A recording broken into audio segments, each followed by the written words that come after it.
السلام عليكم ورحمة الله وبركاته.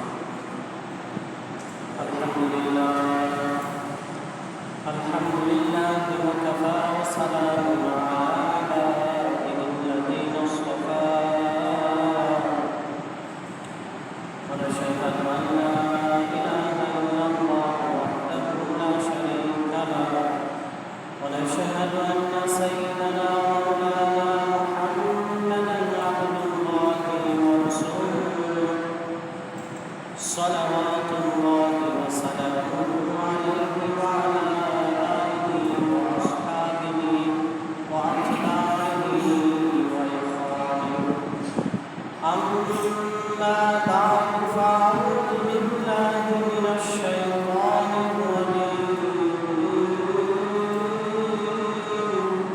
بسم الله الرحمن الرحيم. وإذا خاطبهم الجاهلون قالوا سلاما.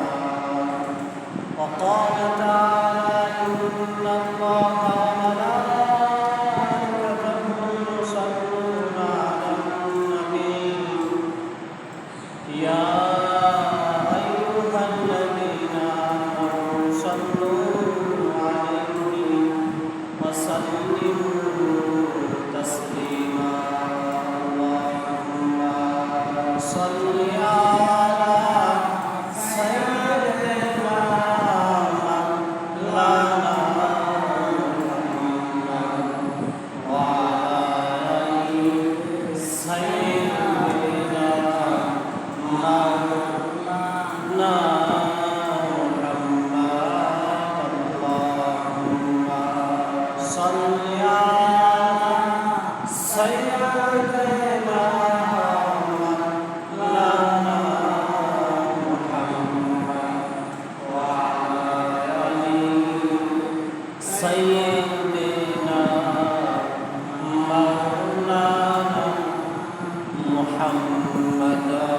بلغ العلا بكماله كشف الرجال بجماله حسنت جميع خصاله صلى عليه وآله. আলহামদুলিল্লাহ, আল্লাহ পাক রব্বুল আলামিনের দরবারে লাখো কোটি শুকর আদায় করছি যে মহান রব্বুল আলামিন আমাদেরকে পবিত্র জুমাবারের দিনে দুনিয়াবী সমস্ত কর্মব্যস্ততা থেকে অবসর দিয়ে মহান আল্লাহ রব্বুল আলামিনের মহান হুকুম সালাতুল জুমার লক্ষ্যে দরবার মসজিদে আসার সমবেত হওয়ার তৌফিক দিয়েছেন। এজন্য কালিমাতুশ শুকর আমরা করছি আলহামদুলিল্লাহ। লাখো কোটি দরুদ এবং সালাম বর্ষিত হোক দয়ার নবী মায়ের নবী বিশ্বনবী মুহাম্মদ রাসূলুল্লাহর পর। আমরা পড়ছি সাল্লাল্লাহু আলাইহি ওয়াসাল্লাম। মুহতারাম হাজিরিন, আপনারা হয়তো অবগত আছেন যে আজকে থেকে আবার হিজরি বর্ষের নতুন একটি বছর শুরু হয়েছে। অর্থাৎ আজকে হিজরি বর্ষের প্রথম মাস মুহররম মাসের প্রথম তারিখ। এক হাদিসের মধ্যে আসে, তাবারানী এবং মুজমাল আছে, কিতাবের মধ্যে আসছে হযরত আব্দুল্লাহ ইবনে হিশাম রাদিয়াল্লাহু তাআলা থেকে তিনি বলেছেন যে ক্বালা কানা আসহাবুন নবী সাল্লাল্লাহু আলাইহি ওয়াসাল্লাম ইয়াতাআল্লামুনা হাযা দুআ ইযা দাখালাতিস সালাতু আবিশ শাহর। হযরত আব্দুল্লাহ ইবনে হিশাম রাদিয়াল্লাহু তাআলা বলেন যে নবীজির সাহাবারা একে অপরকে এই দোয়াটি শিক্ষা দিতেন এবং পড়তে বলতেন নতুন মাস কিংবা নতুন বছর আসবে। দোয়াটি হলো আল্লাহুম্মা আদখিলহু আলাইনা বিল আমনি ওয়াল ঈমান ওয়াস সালামাতি ওয়াল ইসলাম ওয়া রিদওয়ানিম মিনার রহমান ওয়া জাওয়ারিম মিনাশ শাইতান।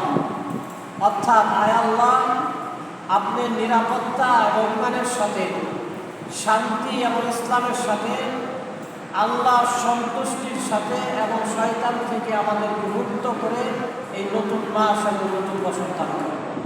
আমিন।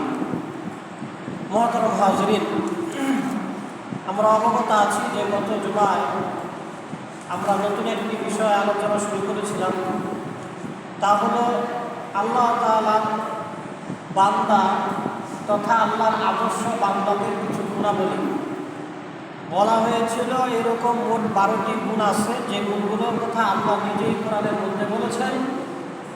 সেই 12 গুণের প্রথম গুণ ছিল যে আল্লাহর আদর্শ বান্দা যারা, আল্লাহর প্রিয় বান্দা যারা হতে চাইবে, আল্লাহর বান্দা হয়ে থাকতে চাবে, তারা অহংকারমুক্ত জীবন গঠন করবে। দ্বিতীয় নম্বর গুণ, আল্লাহ সুবহানাহু ওয়া তাআলা সূরা ফুরকান 61 নম্বর আয়াতের মধ্যে বলেন, وَإِذَا خَاطَبَهُمُ الْجَاهِلُونَ قَالُوا سَلَامًا। দ্বিতীয় গুণ হলো যে আল্লাহর প্রিয় বান্দাদেরকে যখন মানুষ তর্ক বিতর্ক কিংবা মূর্খতাসুলভ কোনো আচরণ কেউ করবে, আল্লাহর প্রিয় বান্দারা তাদের সাথে কথা বাড়াবে না, তারা বলবে ক্বালু সালামা, তাদেরকে সালাম দিয়ে চলে আসবে।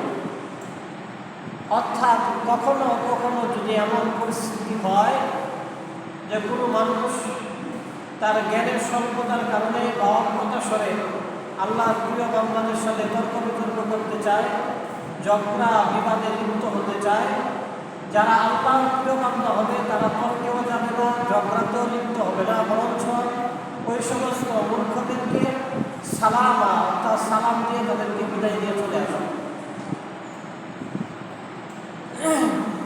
আসলে আমরা সবসময় সবসময় বলতে আমরা মনে করি যে কোনো মুসলমানের সাথে দেখা হলে শুধুমাত্র সালামটা দিয়ে দিলে আমরা এতটুকুই শেষ হয়ে গেছে। বাহ্যিকভাবে বিষয়টা এতটুকুনি। তবে সালামের উৎপত্তি যে দেশে অর্থাৎ আরব দেশে নবীজির যুগে, তাদের কাছে সালামের অর্থটা শুধুমাত্র সালাম না।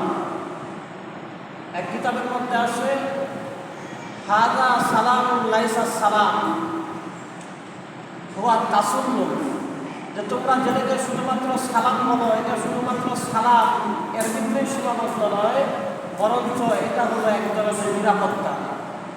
আরবরা বলতো তাকুলুল আরব সালামান আও তাসুল্লামান, তাসুল্লামান মিনকা আই বারাদাতাম মিনকা। অর্থাৎ আরবরা বলতো সালাম মানে আমি তোমাকে সালাম দিলাম, মানে তুমি আমার থেকে নিরাপদ, আমার দ্বারা কখনো কোনোভাবে তোমার কোনো ক্ষতি হবে না।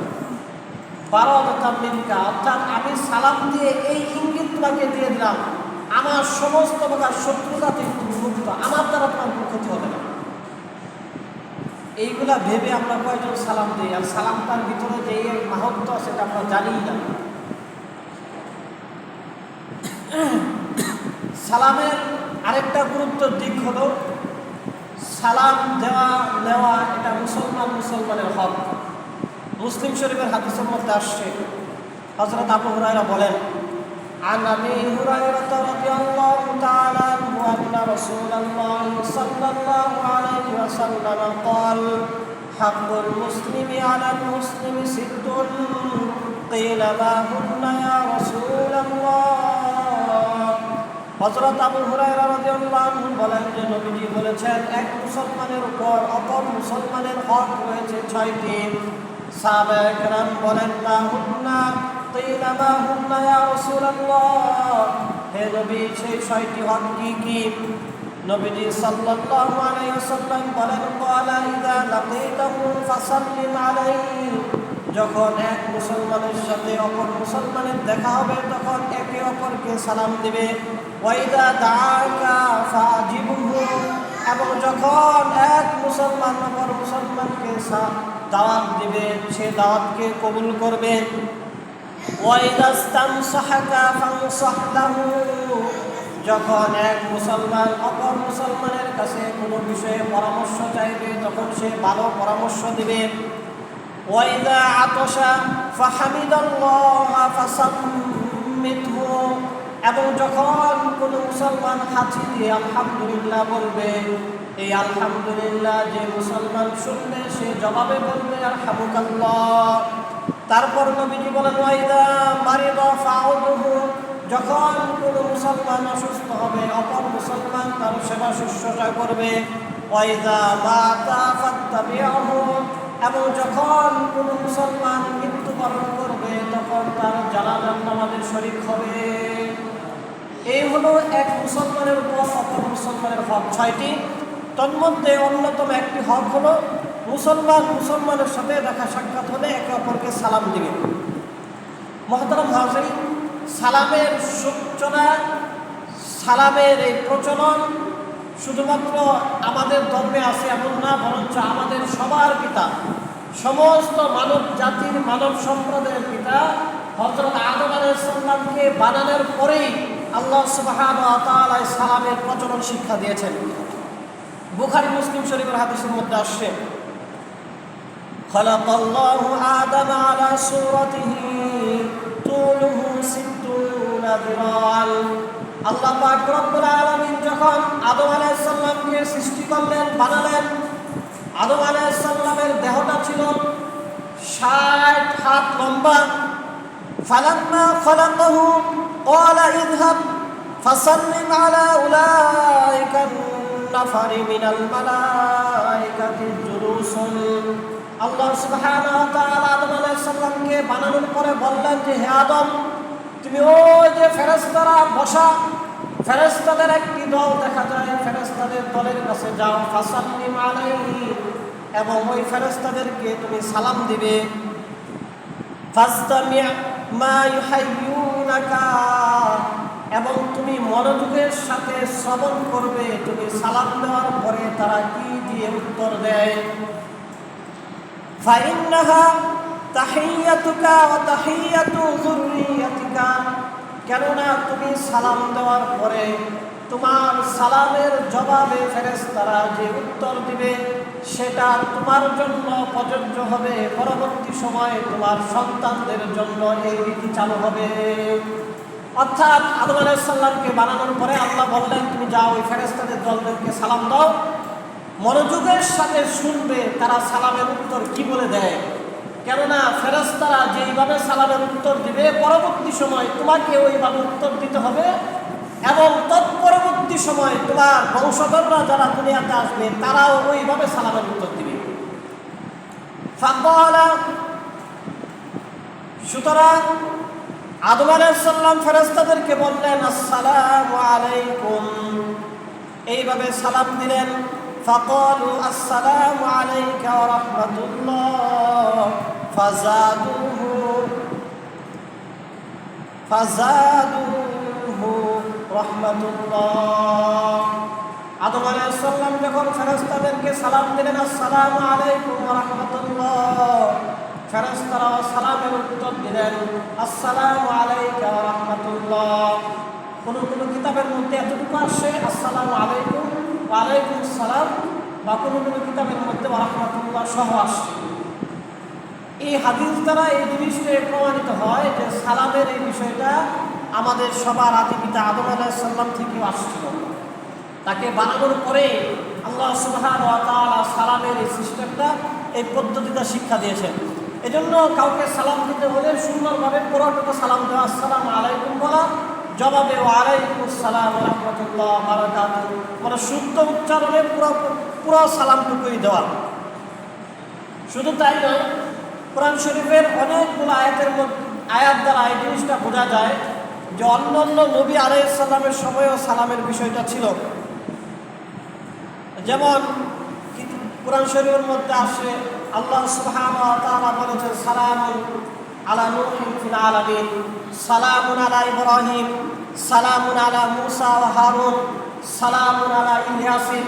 অর্থাৎ বিভিন্ন নবীকে আল্লাহ সুবহানাহু ওয়া তাআলা সালামের মাধ্যমে সম্বোধন করেছেন। এর দ্বারা বোঝা যায় সালামের এই প্রচলন অন্য অন্য নবীদের শরীয়তেও ছিল। শুধু তাই নয়, ফেরেশতাদের মধ্যেও এই সালামের প্রচলন আছে।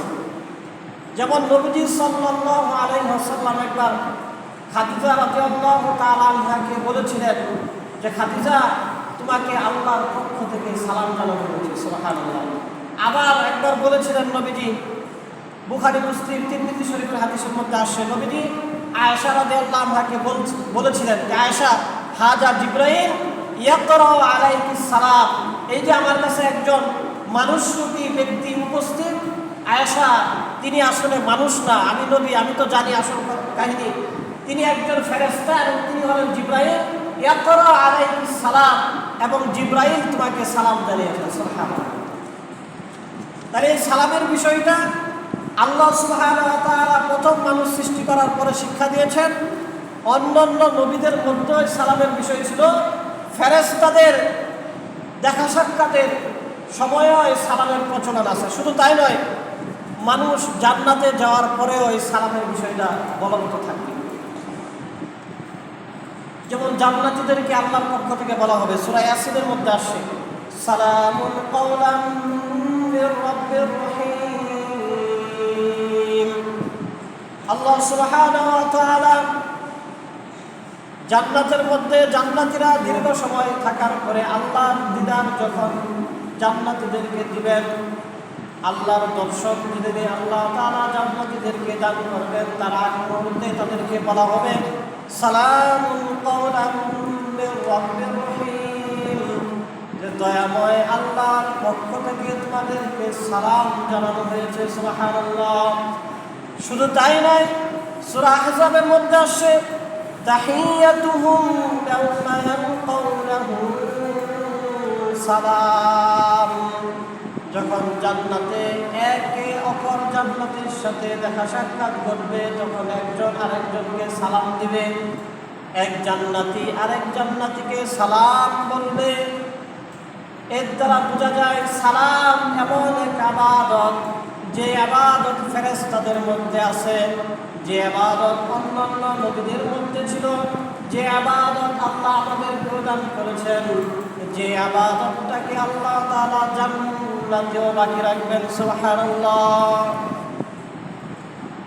এজন্য গুরুত্বের সাথে সালামের প্রচলন করা, সালামটাকে স্বতন্ত্র একটা ইবাদত মনে করা, সমাজে পরিবারে নিজেদের সন্তানদের মধ্যে এই শিক্ষাটাকে দৃঢ়ভাবে ঘটানো। তবে সালামের কিছু মূলনীতি আছে, সালাম দেওয়ার পদ্ধতি, তরতিব, এই সিস্টেমটা কিভাবে হবে সেই বিষয়ে নবীজি সাল্লাল্লাহু আলাইহি ওয়াসাল্লাম হাদিস শরীফের মধ্যে বলে দিয়েছেন। বুখারী শরীফের হাদিসের মধ্যে আসে, নবীজি বলেন, ইসাল্লিমুস সাগীরুল কাবীর, অর্থাৎ ছোটরা বড়দেরকে সালাম দিবে, ওয়াল মারু আলাল কাঈদি, এবং চলন্ত ব্যক্তি উপবিষ্ট ব্যক্তিদেরকে সালাম দিবে, ওয়াল কলিলু আলাল কাসীর, এবং অল্প সংখ্যক ব্যক্তিরা অধিক সংখ্যকদেরকে সালাম দিবে। এটা হলো সালামের সিস্টেম। এটা হলো প্রাথমিক পদ্ধতি, মূল সূত্র হলো এটা। ছোটরা বড়দেরকে সালাম দিবে, তবে কখনো বড়রাও ছোটদেরকে সালাম দিবে, এজন্য যাতে করে ছোটদের তারতিব হয়, ছোটদের তরবিয়াত হয়, ছোটদের শিক্ষা হয়। যারা বসে আছেন আগে থেকে, যারা দাঁড়ানো ব্যক্তি, যারা এই তাদের পাশ দিয়ে অতিক্রম করতেছেন, এই অতিক্রান্ত ব্যক্তিরা উপবিষ্ট ব্যক্তিদেরকে সালাম দেবে। অল্প সংখ্যক ছোট জামাত, কোথাও একজন দুইজন হাঁটতেছে আর সামনে দিয়ে 20 জন 30 জনের একটা বহর আসতেছে, তাহলে ছোট জামাত বড় জামাতকে সালাম দিবে।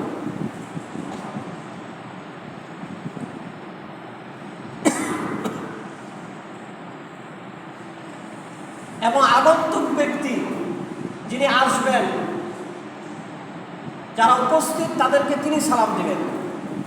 এটা হলো মূল সূত্র।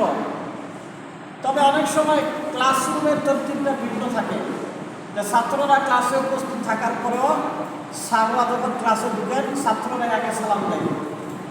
এটা যদি এজন্য করা হয় তাহলে অনেক বেশি সুন্দর, এবং এজন্যই সাধারণত করা হয়ে থাকে, যাতে করে ছাত্রদের ভিতরেও উস্তাদের প্রতি তাজিম সম্মান বৃদ্ধি পায়, ছাত্রদের তরতিব হয়, ছাত্রদের তরবিয়াত হয়, তাদের ভিতরে সালামের এই প্রচলনটা গাঢ় হয়, যে গুরুজনদেরকে মুরব্বীদেরকে সালাম দিতে হয়। এই প্রচলন ঘটানোর জন্য মূলত এরকম করা হয়ে থাকে। তবে মূল সূত্র হলো, যিনি আসতেছেন তিনিই আসলে সালাম দিবেন। যদি এমনটাও করা হয় এটাও ঠিক, যদি ছাত্রদের মাধ্যমে দেওয়ানো হয় তাহলে এটাও ঠিক, তাদের তরবিয়াতের জন্য।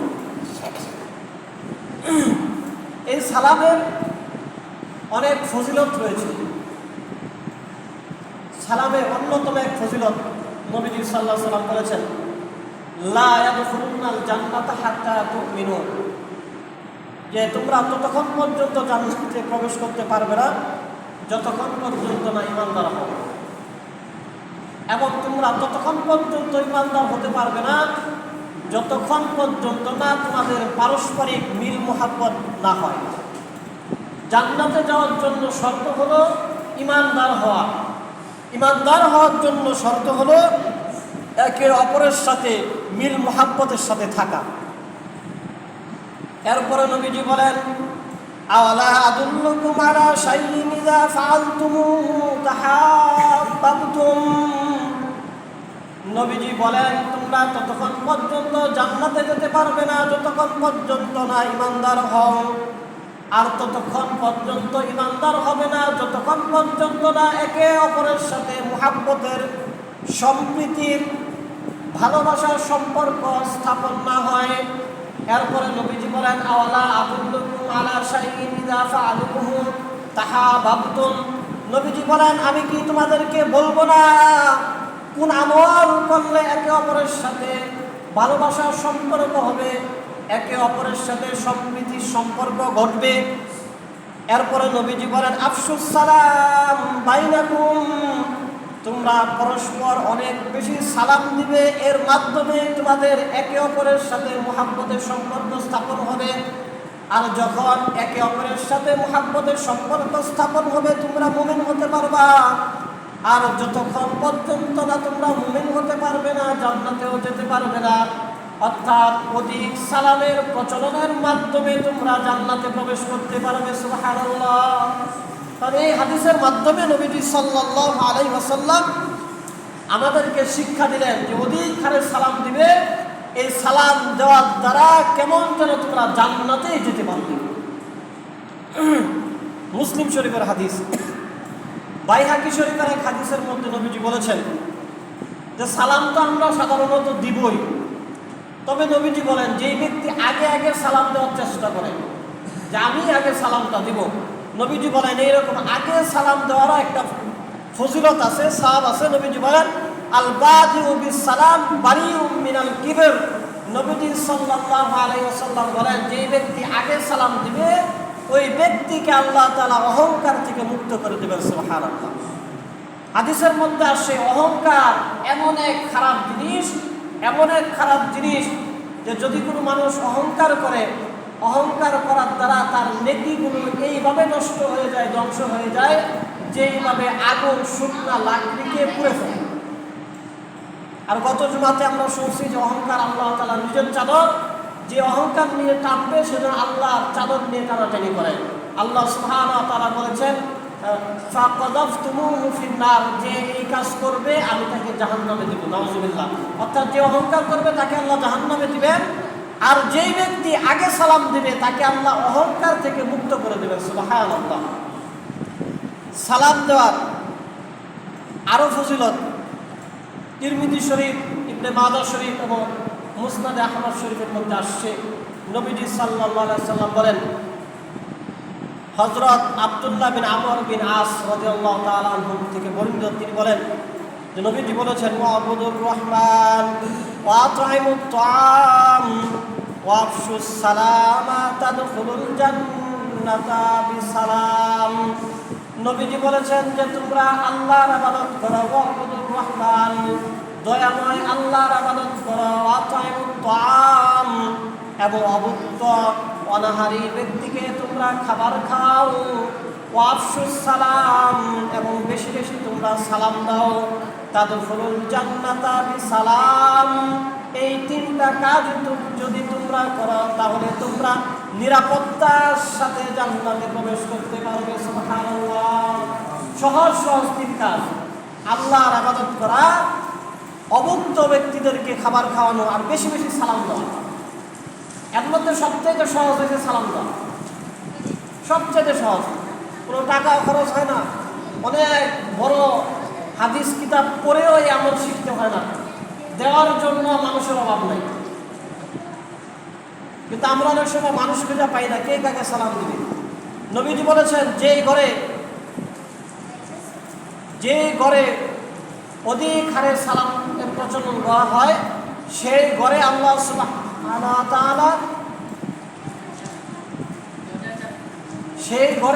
সুবহানাহু ওয়া তাআলা আলাদা বরকত দান করেন। অর্থাৎ সেই ঘরের আয় রোজগারের মধ্যে আল্লাহ সুবহানাহু ওয়া তাআলা আলাদা বরকত দান করেন, যে ঘরে বেশি বেশি সালামের প্রচলন ঘটানো হয়। আর আগের হাদিসের মধ্যে আমরা শুনছি যে সালাম দিলে মহব্বত বাড়ে। তাহলে দুনিয়ার মধ্যে একজন মানুষ, বিশেষ করে বিবাহিত মানুষ, নারী পুরুষ, তাদের জীবনটা সুখকর হওয়ার জন্য স্বামী স্ত্রীর মধ্যে মহব্বত হওয়াটা অনেক বেশি জরুরি। অনেক কিছু থাকার পরেও যদি স্বামী স্ত্রীর ভিতরে মনোমালিন্য না হয়, স্বামী স্ত্রীর ভিতরে যে মনোমালিন্য হয়, স্বামী স্ত্রীর মধ্যে যদি বোঝাপড়ার মধ্যে ঘাটতি থাকে, ওই সংসারের মধ্যে আর কোনো ধরনের শান্তি থাকে না।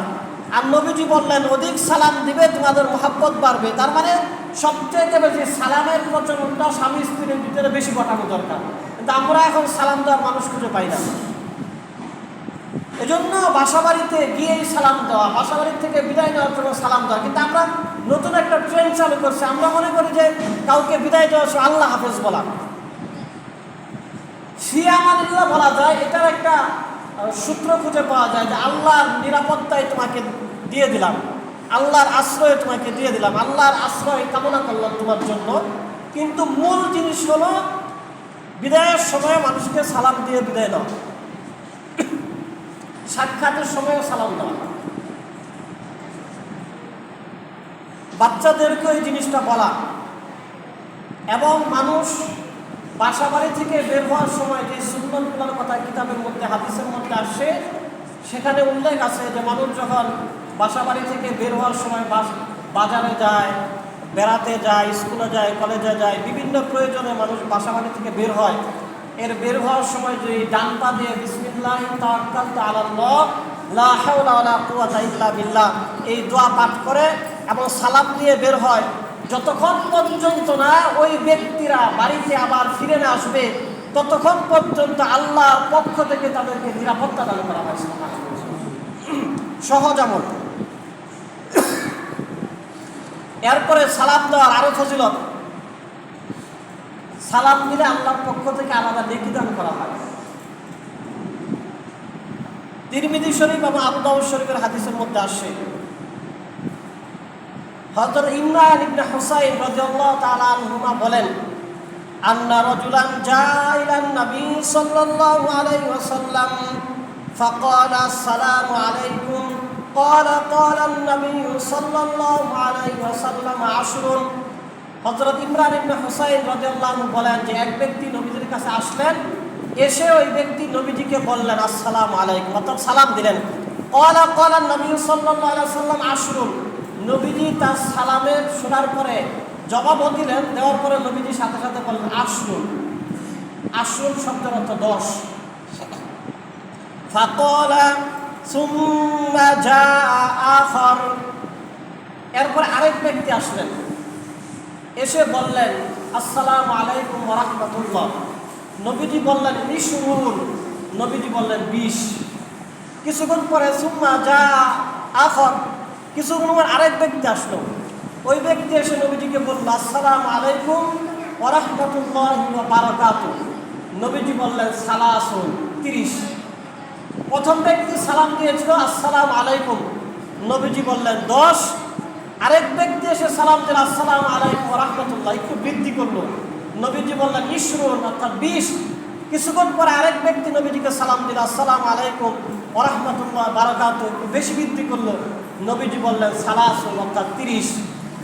সাহাবায়ে কেরাম রাদিয়াল্লাহু আনহুদেরকে নবীজি এই শিক্ষা দিলেন যে সালামের মধ্যে যদি ছোট করে দেওয়া হয়, আসসালামু আলাইকুম বলা হয়, সে যেন 10 নেকি পেল। আসসালামু আলাইকুম ওয়া রাহমাতুল্লাহ বললে সে যেন 20 নেকি পেল। আসসালামু আলাইকুম ওয়া রাহমাতুল্লাহি ওয়া বারাকাতুহু এই পুরাটুকু কোনো ব্যক্তি দিল, সে যেন 30 নেকি পেয়ে গেল।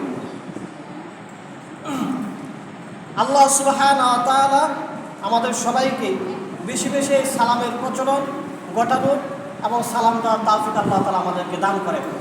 তবে সালাম দেওয়ার ক্ষেত্রে আমরা অনেক সময় আমরা হয়তো ভালো মনে করে এই ভুলটা করে থাকি। যেমন ধরেন আমাদের যারা মুরব্বী, যারা ধরেন আমরা যাদের কাছে পড়ছি, আমাদের স্যার বা আমাদের উস্তাদ যারা, বা যার কাছে আমি একটু কাজ শিখছি, মানে কোনো না কোনোভাবে তিনি আমার উস্তাদ পর্যায়ে একটু গুরুজন। অনেক সময় দেখা যায় যে তাদের সাথে দেখা সাক্ষাৎ হয়েছে, কিন্তু ভুলবশত আমাদের আগে তারাই আমাদেরকে সালাম দিয়ে দিচ্ছেন। সালাম দেওয়ার পরে আমরা সালাম নিব তো দূরের কথা, আমরা তাড়াতাড়ি সালাম না নিয়ে তাদেরকে আবার সালাম দিই। এটা আসলে সঠিক সিস্টেম না। সিস্টেম হলো একজন যদি সালাম দিয়েই দেয় তাহলে আরেকজন সালামের উত্তর দিবে। আবার আমরা অনেক সময় এমন করি যে কেউ কোনো গুরুজন, কোনো মুরব্বী জনেরা আমাদেরকে সালাম দিল, আমরা সালামের উত্তরও দিই, আবার সাথে সাথে রিপিট তাকে আবার সালাম দিই। এটা আসলে ঠিক না। মূল হলো একজন সালাম দিবে আর একজন উত্তর দিবে, এখানে এই আমলটা মানে সমাপ্ত। আমি বললাম একজনকে আসসালামু আলাইকুম ওয়া রাহমাতুল্লাহি ওয়া বারাকাতুহু, তিনি জবাব দিলেন ওয়ালাইকুম সালাম ওয়া রাহমাতুল্লাহি ওয়া বারাকাতুহু, এখানে শেষ। তিনি জবাব দেওয়ার পরে আমি হুজুর মানুষ বা আমি ওনার উস্তাদ বা আমি ওনার গুরুজন বা আমি মুরব্বী, আমি নেতা, আমাকে আবার রিপিট সালাম দিতে হবে, এটা আসলে সুন্নতের খেলাফ। একজন দিবে আর একজন উত্তর দিবে, এখানে শেষ। তবে যদি কেউ শুধু আসসালামু আলাইকুম বলে, নিয়ম হলো তুমি আরেকটু বৃদ্ধি করে তার জন্য বলে দাও। কোরআন শরীফের মধ্যে আসে ওয়াইদা হুইয়িতুম বিতাহিয়াতিন ফাহাইয়ু বিআহসানি আও রুদ্দুহা, যে যখন কোনো ব্যক্তি তোমাকে সালাম দেয়, সে যে শব্দের মাধ্যমে সালাম দিল, তুমি তাকে আরেকটু উত্তম শব্দ দিয়ে তার সালামের উত্তর দিয়ে দাও। সুবহানাল্লাহ। কেউ বলে আসসালামু আলাইকুম, তুমি তাকে বলে দাও আসসালামু আলাইকুম ওয়া রাহমাতুল্লাহ। কেউ বলল আসসালামু আলাইকুম ওয়া রাহমাতুল্লাহ, তুমি তাকে বলে দাও ওয়ালাইকুম আসসালাম ওয়া রাহমাতুল্লাহি ওয়া বারাকাতুহু, বৃদ্ধি করে দাও।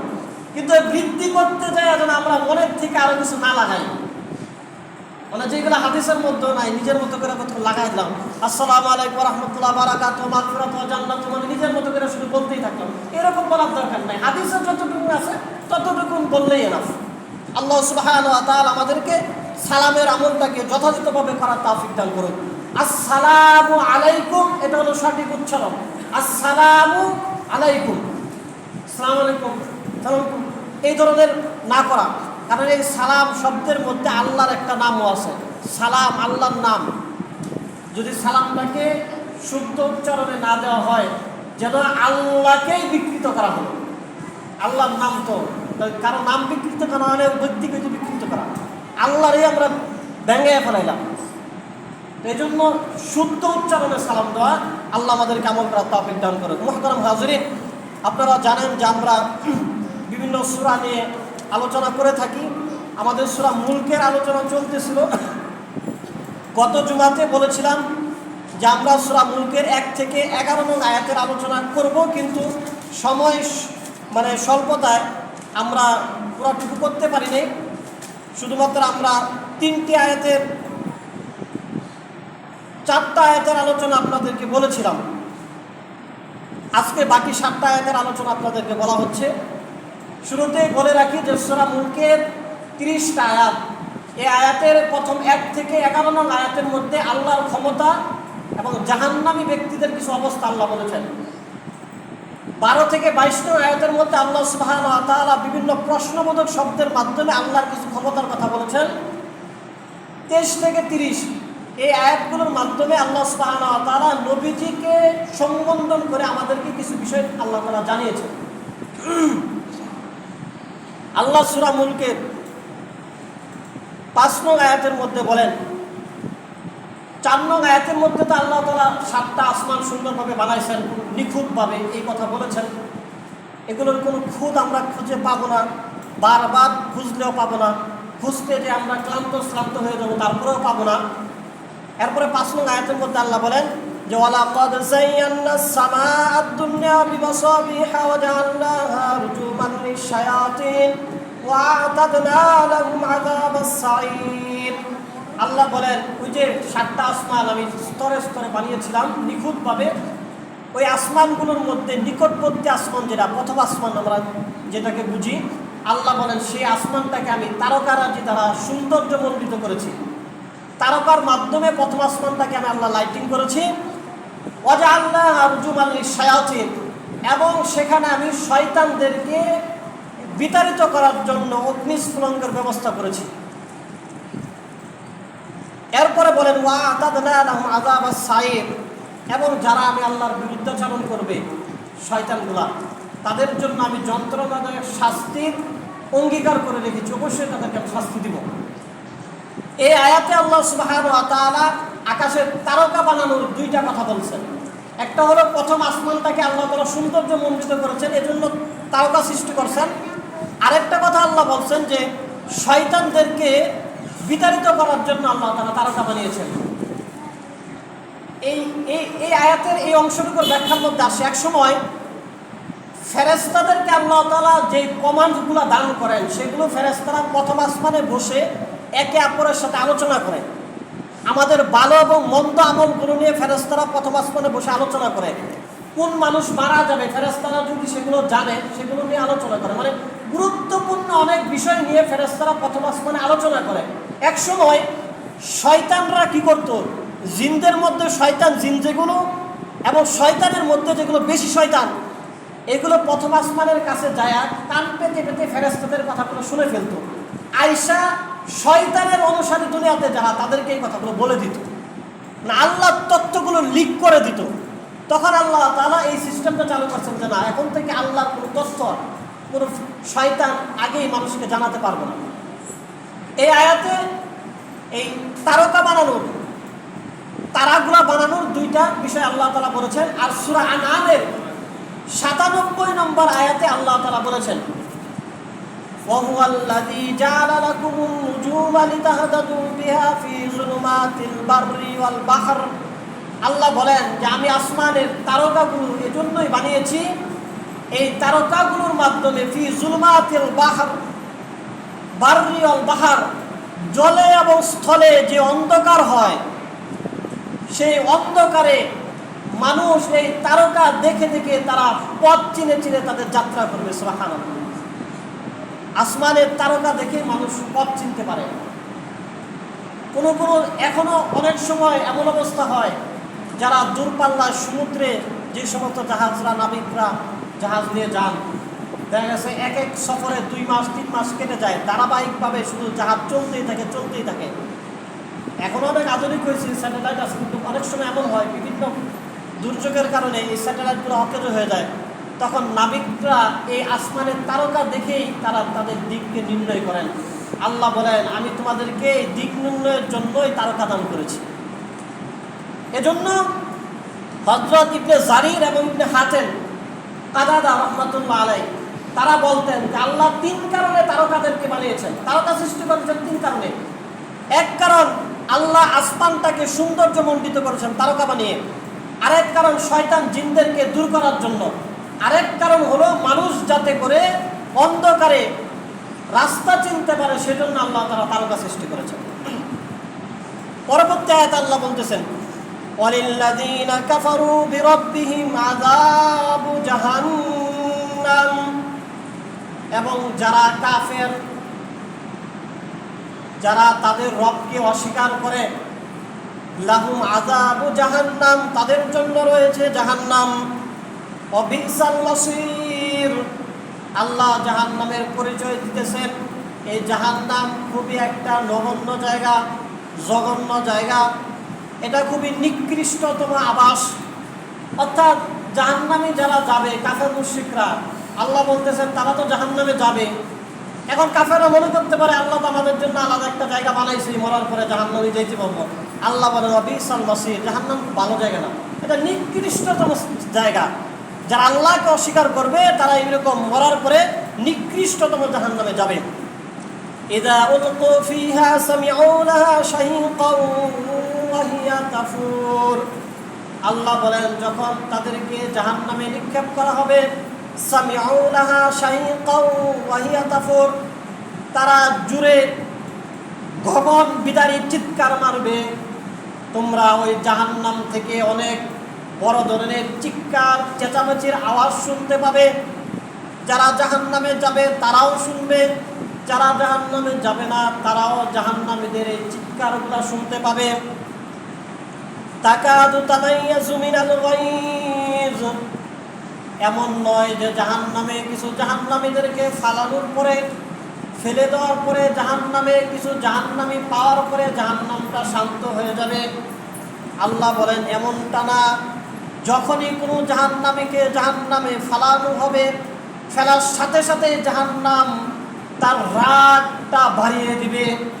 অর্থাৎ পরিস্থিতিটা এমন হবে, ধরেন কয়েক হাজার জাহান্নামের মধ্যে আছে, জাহান্নাম চলতেছে, আবার কিছু জাহান্নামীকে ফেলানো হয়েছে, জাহান্নাম আবার হুঙ্কার দিবে, মনে হবে তার রাগটা আবার বেড়ে গেছে।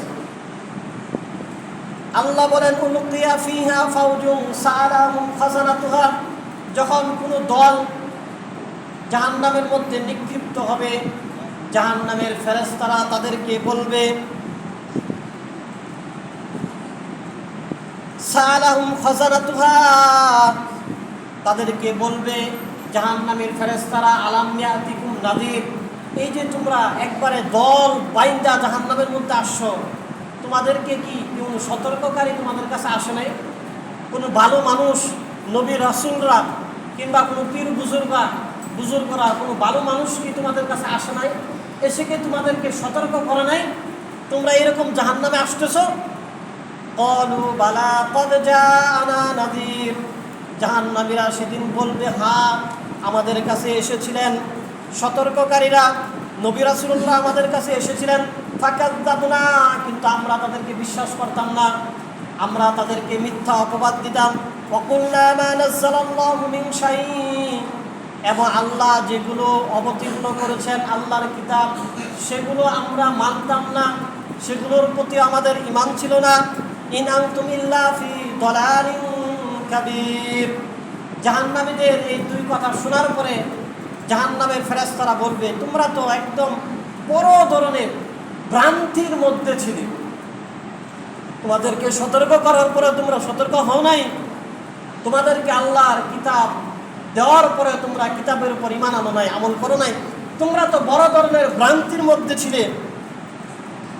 এটা শোনার পরে আবার জাহান্নামীরা বলবে ওয়াকালু লাউ কুন্না নাসমাউ আও নাকিলু মা কুন্না ফি আসহাবিস সাইর, জাহান্নামীরা তখন আফসোস করে বলবে হায় আফসোস, আমরা যদি সতর্ককারীদের কথাগুলোকে শুনতাম, মানতাম এবং আমাদের যে জ্ঞান বুদ্ধি আল্লাহ দিয়েছিলেন সেই অনুযায়ী যদি চলতাম, অর্থাৎ আল্লাহ তো আমাদেরকে একটা আকল জ্ঞান বুদ্ধি দান করছেন, অনেক কিছু বুঝছিলাম, কিন্তু আল্লাহর বিধান বুঝি নাই, আল্লাহর হুকুম বুঝি নাই, আল্লাহর কোরআন বুঝি নাই, জ্ঞান আকলটাকে ঠিকমতো কাজে লাগাই নাই, বিভিন্নভাবে ভালো কথা ভালো কাজের কথা শুনছিলাম, সেগুলো তো শুনিওই নাই, নিজের আকলটাকেও কাজে লাগায় নাই। হায় আফসোস, মা কুন্না ফি আসহাবিস সাইর, যদি আমরা আমাদের আকল বুদ্ধিকে কাজে লাগাতাম, আল্লাহর বিধানগুলোকে মেনে নিতাম, তাহলে আজকে আমাদেরকে জাহান্নামে আসতে হতো না। ফাতারাফু বিযামবিহিম, ফাতারাফু বিযামবিহিম, তারা এরকম ভাবে বলতে থাকবে আহারে কোনো উপায় কি আমাদের নাই আজকে মাফ হওয়ার, কোনো উপায় কি আমাদের জন্য নাই আজকে বেঁচে যাওয়ার, আমাদের গুনাহ মাফের কি কোনো ব্যবস্থা নাই? ফাসুহকাল লিআসহাবিস সাইর, তাদেরকে বলা হবে যে না, তোমাদের জন্য অভিশাপ, তোমাদের জন্য আল্লাহর পক্ষ থেকে লানত, তোমরা এই জাহান্নামের মধ্যে পচতে থাকবে, গলতে থাকবে, পুড়তে থাকবে, এটাই তোমাদের জন্য শাস্তি। আল্লাহ সুবহানাহু ওয়া তাআলা সূরা মুলকের 1 থেকে 11 নং আয়াতের মধ্যে এই কথাগুলো বললেন। আল্লাহ সুবহানাহু ওয়া তাআলা যেই কথাগুলো বলা হলো সেই কথাগুলোর ভালো আমলগুলো আমাদেরকে করা এবং খারাপগুলো থেকে আমাদের সবাইকে বেঁচে থাকার তৌফিক দান করুন। সবাই বলে আমিন। যারা পরে আসি ইনশাআল্লাহ চারা কবুল করুন।